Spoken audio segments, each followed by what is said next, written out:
Thoughts are things. The man who thought his way into partnership with Thomas A. Edison. Truly, thoughts are things, and powerful things at that when they are mixed with definiteness of purpose, persistence, and a burning desire for their translation into riches or other material objects. Some years ago, Edwin C. Barnes discovered how true it is that men really do think and grow rich. His discovery did not come about at one sitting. It came little by little, beginning with a burning desire to become a business associate of the great Edison. One of the chief characteristics of Barnes' desire was that it was definite. He wanted to work with Edison, not for him. Observe carefully the description of how he went about translating his desire into reality, and you will have a better understanding of the principles which lead to riches. When this desire or impulse of thought first flashed into his mind, he was in no position to act upon it. Two difficulties stood in his way. He did not know Mr. Edison, and he did not have enough money to pay his railroad fare to Orange, New Jersey. These difficulties were sufficient to have discouraged the majority of men from making any attempt to carry out the desire. But his was no ordinary desire. The inventor and the tramp. He presented himself at Mr. Edison's laboratory and announced he had come to go into business with the inventor. In speaking of the first meeting between Barnes and Edison years later, Mr. Edison said, "He stood there before me looking like an ordinary tramp, but there was something in the expression of his face which conveyed the impression that he was determined to get what he had come after." I had learned from years of experience with men that when a man really desires a thing so deeply that he is willing to stake his entire future on a single turn of a will in order to get it, he is sure to win. I gave him the opportunity he asked for because I saw he had made up his mind to stand by until he succeeded. Subsequent events proved that no mistake was made. It could not have been the young man's appearance which got him his start in the Edison office, for that was definitely against him. It was what he thought that counted. Barnes did not get his partnership with Edison on his first interview. He did get a chance to work in the Edison offices at a very nominal wage. Months went by. Apparently, nothing happened to bring nearer the coveted goal which Barnes had set up in his mind as his definite major purpose. But something important was happening in Barnes's mind. He was constantly intensifying his desire to become the business associate of Edison.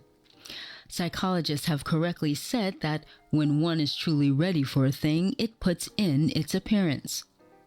Barnes was ready for a business association with Edison. Moreover, he was determined to remain ready until he got that which he was seeking. He did not say to himself, "Ah, well, what's the use?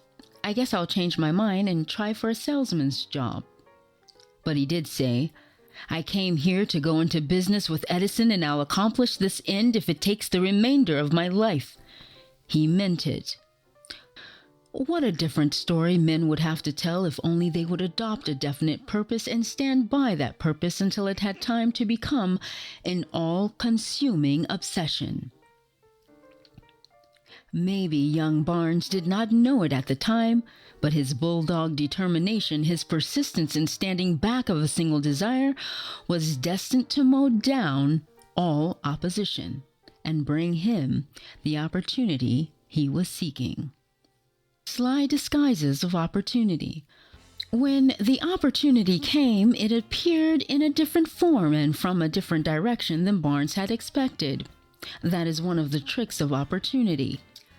It often has a sly habit of slipping in by the back door, and often it comes disguised in the form of misfortune or temporary defeat. Perhaps this is why so many fail to recognize opportunity.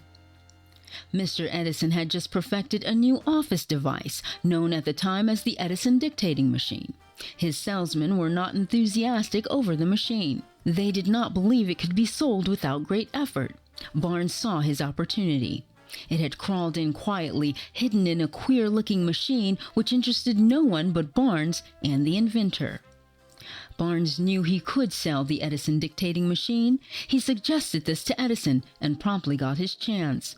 He did sell the machine. In fact, he sold it so successfully that Edison gave him a contract to distribute and market it all over the nation. Out of that business association, Barnes made himself rich in money, but he did something infinitely greater. He proved that one really may think and grow rich. How much actual cash that original desire of Barnes was worth to him, I have no way of knowing. Perhaps it brought him $2 or $3 million, but the amount, whatever it is, becomes insignificant when it is compared with the greater asset he acquired in the form of definite knowledge that an intangible impulse of thought can be transmuted into material rewards by the application of known principles. Barnes literally thought himself into partnership with the great Edison. He thought himself into a fortune. He had nothing to start with except the capacity to know what he wanted and the determination to stand by that desire until he realized it. 3 feet from gold. One of the most common causes of failure is the habit of quitting when one is overtaken by temporary defeat. Every person is guilty of this mistake at one time or another. An uncle of R.U. Darby was caught by the gold fever in the gold rush days and went west to dig and grow rich. He had never heard that more gold has been mined from the thoughts of men than has ever been taken from the earth. He staked a claim and went to work with pick and shovel. After weeks of labor, he was rewarded by the discovery of the shining ore. He needed machinery to bring the ore to the surface. Quietly, he covered up the mine, retraced his footsteps to his home in Williamsburg, Maryland, told his relatives and a few neighbors of the strike. They got together money needed for the machinery and had it shipped. The uncle and Darby went back to work the mine. The first car of ore was mined and shipped to a smelter. The returns proved they had one of the richest mines in Colorado. A few more cars of that ore would clear the debts. Then would come the big killing and profits. Down with the drills, up with the hopes of Darby and Uncle. Then something happened. The vein of gold ore disappeared. They had come to the end of the rainbow, and the pot of gold was no longer there. They drilled on, desperately trying to pick up the vein again, all to no avail. Finally, they decided to quit. They sold the machinery to a junk man for a few $100s and took the train back home.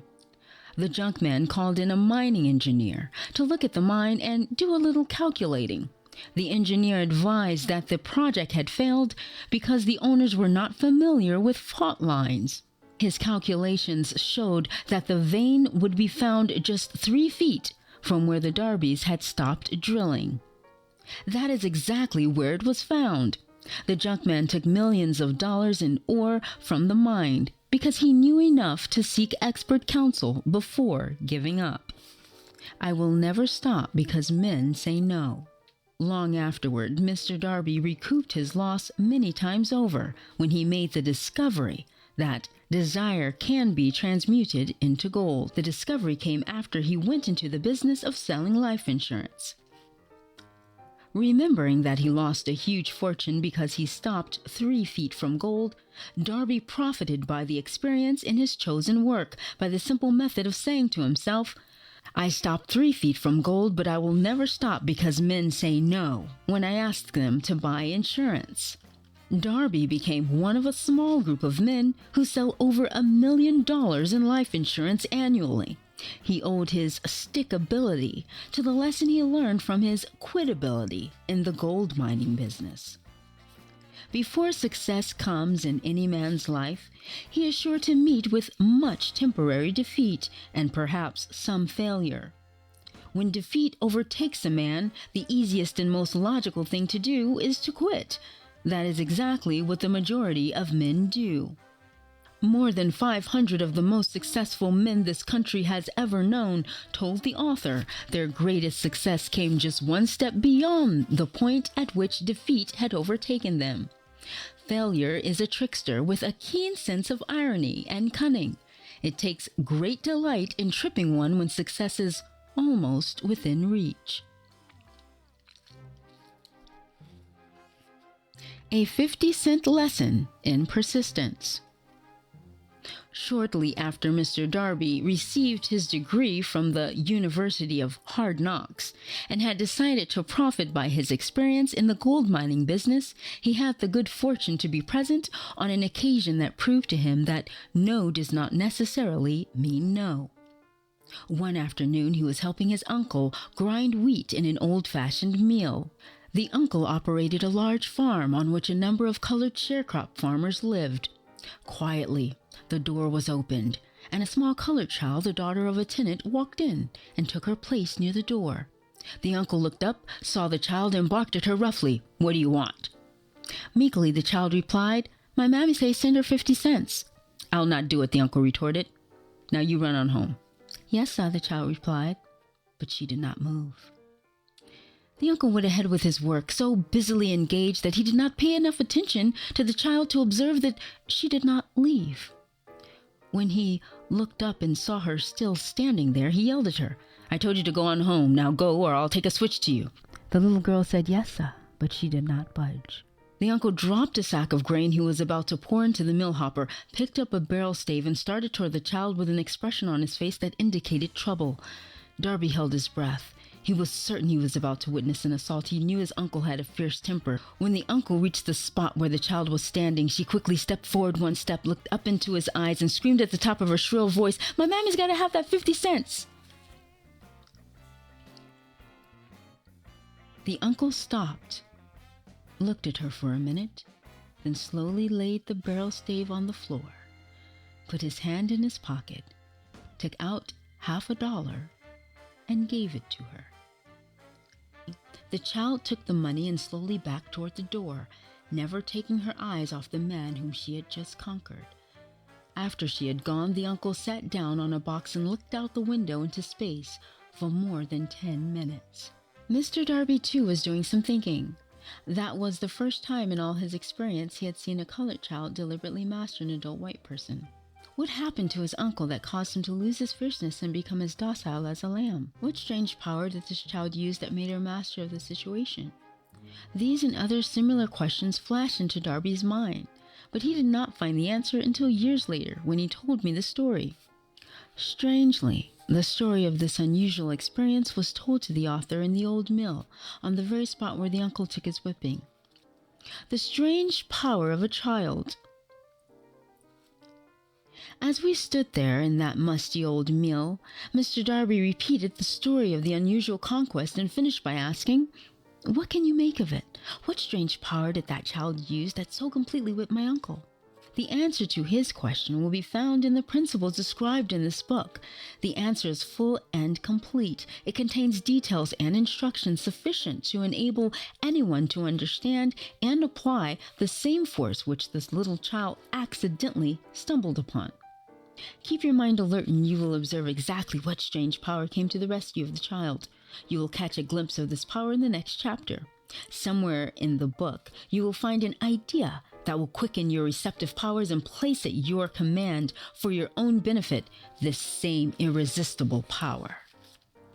The awareness of this power may come to you in the first chapter, or it may flash into your mind in some subsequent chapter. It may come to you in the form of a single idea, or it may come to you in the nature of a plan or a purpose.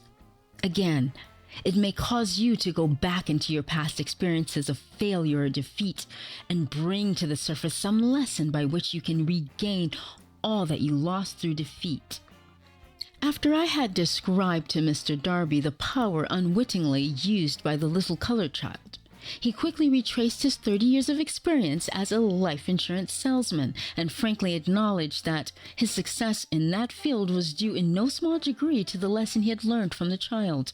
Mr. Darby pointed out, Every time a prospect tried to bow me out without buying, I saw that child standing there in the old mill, her big eyes glaring in defiance, and I said to myself, I've got to make this sell. The better portion of all sales I have made were made after people had said no. He recalled, too, his mistake in having stopped only 3 feet from gold. But, he said, that experience was a blessing in disguise. It taught me to keep on keeping on, no matter how hard the going may be, a lesson I needed to learn before I could succeed in anything. This story of Mr. Darby and his uncle, the child and the gold mine, doubtless will be read by hundreds of men who make their living by selling life insurance. And to all of these, the author wishes to offer the suggestion that Darby owes to these 2 experiences his ability to sell more than $1 million of life insurance every year. Mr. Darby's experiences were commonplace and simple enough, yet they held the answer to his destiny in life. Therefore, they were as important to him as life itself. He profited by these 2 dramatic experiences because he analyzed them and found the lesson they taught. But what of the man who has neither the time nor the inclination to study failure in search of knowledge that may lead to success? Where and how is he to learn the art of converting defeat into stepping stones to opportunity? In answer to these questions, this book was written. One sound idea is all you need. The answer called for a description of 13 principles, but remember as you read, the answer you may be seeking to the question which have caused you to ponder over the strangeness of life may be found in your own mind, through some idea, plan, or purpose which may spring into your mind as you read. One sound idea is all that one needs to achieve success. The principles described in this book contain ways and means of creating useful ideas. Before we go any further in our approach to the description of these principles, we believe you're entitled to receive this important suggestion. When riches begin to come, they come so quickly in such great abundance that one wonders where they have been hiding during all those lean years. This is an astounding statement, and all the more so when we take into consideration the popular belief that riches come only to those who work hard and long. When you begin to think and grow rich, you will observe that riches began with a state of mind, with definiteness of purpose, with little or no hard work. You and every other person ought to be interested in knowing how to acquire that state of mind which will attract riches. I spent 25 years in research because I, too, wanted to know how wealthy men become that way. Observe very closely as soon as you master the principles of this philosophy, and begin to follow the instructions for applying those principles, your financial status will begin to improve, and everything you touch will begin to transmute itself into an asset for your benefit. Impossible? Not at all. One of the main weaknesses of mankind is the average man's familiarity with the word impossible. He knows all the rules which will not work. He knows all the things which cannot be done. This book was written for those who seek the rules which have made others successful and are willing to stake everything on those rules. Success comes to those who become success conscious. Failure comes to those who indifferently allow themselves to become failure conscious. The object of this book is to help all who seek it to learn the art of changing their minds from failure consciousness to success consciousness. Another weakness found in altogether too many people is the habit of measuring everything and everyone by their own impressions and beliefs. Some persons who read this will believe that they cannot think and grow rich because their thought habits have been steeped in poverty, want, misery, failure, and defeat. These unfortunate people remind me of a prominent Chinese who came to America to be educated in American ways. He attended the University of Chicago. One day, President Harper met this young Oriental on the campus, stopped to chat with him for a few minutes, and asked what had impressed him as being the most noticeable characteristic of the American people. "Why," the student exclaimed, "the queer slant of your eyes. Your eyes are off slant." What do we say about the Chinese? We refuse to believe that which we do not understand. We foolishly believe that our own limitations are the proper measure of limitations. Sure, the other fellow's eyes are off slant because they are not the same as our own. The impossible Ford V8 motor. When Henry Ford decided to produce his famous V8 motor, he chose to build an engine with the entire 8 cylinders cast into one block, and instructed his engineers to produce a design for the engine. The design was placed on paper, but the engineers agreed to a man that it was simply impossible to cast an 8-cylinder engine block in one piece. Ford said, "Produce it anyway." But they replied, "It's impossible." "Go ahead," Ford commanded, "and stay on the job until you succeed, no matter how much time is required." The engineers went ahead. There was nothing else for them to do if they were to remain on the Ford staff. 6 months went by. Nothing happened. Another 6 months passed, and still nothing happened. The engineers tried every conceivable plan to carry out the orders, but the thing seemed out of the question. Impossible! At the end of the year, Ford checked with his engineers, and again they informed him that they had found no way to carry out his orders. "Go right ahead," said Ford. "I want you to now have it." They went ahead, and then, as if by a stroke of magic, the secret was discovered. The Ford determination had won once more. This story may not be described with minute accuracy, but the sum and substance of it is correct. Deduce from it, you who wish to think and grow rich, the secret of the Ford millions, if you can. You'll not have to look very far. Henry Ford was a success because he understood and applied the principles of success. One of these is desire, knowing what one wants. Remember this Ford story as you read, and pick out the lines in which the secret of his stupendous achievement have been described. If you can do this, if you can lay your finger on the particular group of principles which made Henry Ford rich, you can equal his achievements in almost any calling for which you are suited. Why you are the master of your fate. When Henley wrote the prophetic lines, "I am the master of my fate, I am the captain of my soul," he should have informed us that we are masters of our fate, the captains of our souls, because we have the power to control our thoughts. He should have told us that our brains become magnetized with the dominating thoughts which we hold in our minds, and by means which no man is familiar, these magnets attract to us the forces, the people, the circumstances of life which harmonize with the nature of our dominating thoughts. He should have told us that before we can accumulate riches of great abundance, we must magnetize our minds with intense desire for riches, that we must become money conscious until the desire for money drives us to create definite plans for acquiring it. But being a poet and not a philosopher, Henley contented himself by stating a great truth in poetic form, leaving those who followed him to interpret the philosophical meaning of his lines. Little by little the truth has unfolded itself, until it now appears certain that the principles described in this book hold the secret of mastery over our economic fate. Principles that can change your destiny. We are now ready to examine the first of these principles. Maintain a spirit of open-mindedness, and remember as you read, they are the invention of no one man. The principles have worked for many men. You can put them to work for your own enduring benefit. You will find it easy, not hard to do. Some years ago, I delivered the commencement address at Salem College, Salem, West Virginia.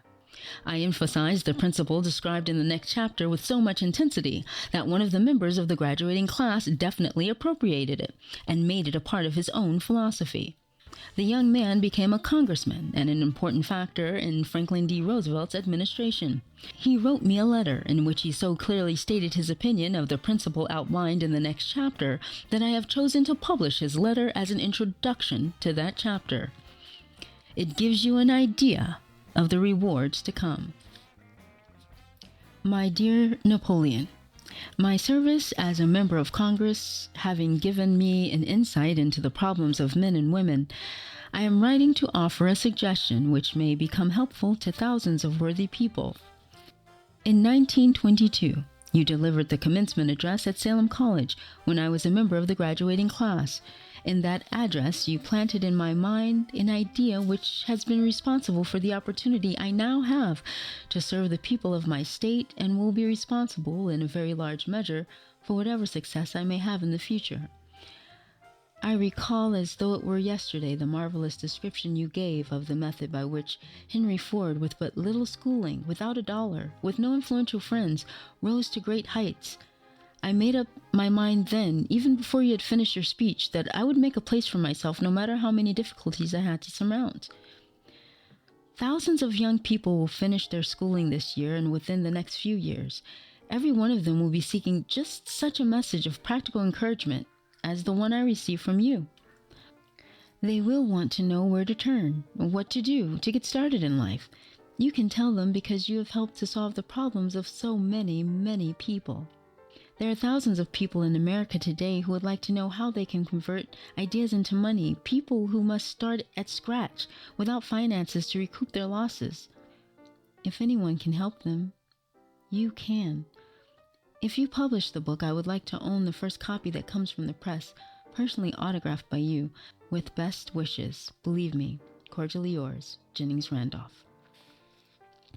35 years after I made that speech, it was my pleasure to return to Salem College in 1957 and deliver the baccalaureate sermon. At the time, I received an honorary Doctor of Literature degree from Salem College. Since that time, in 1922, I have watched Jennings Randolph rise to become one of the nation's leading airlines executives, a great inspirational speaker, and United States Senator from West Virginia. Whatever the mind of man can conceive and believe, it can achieve.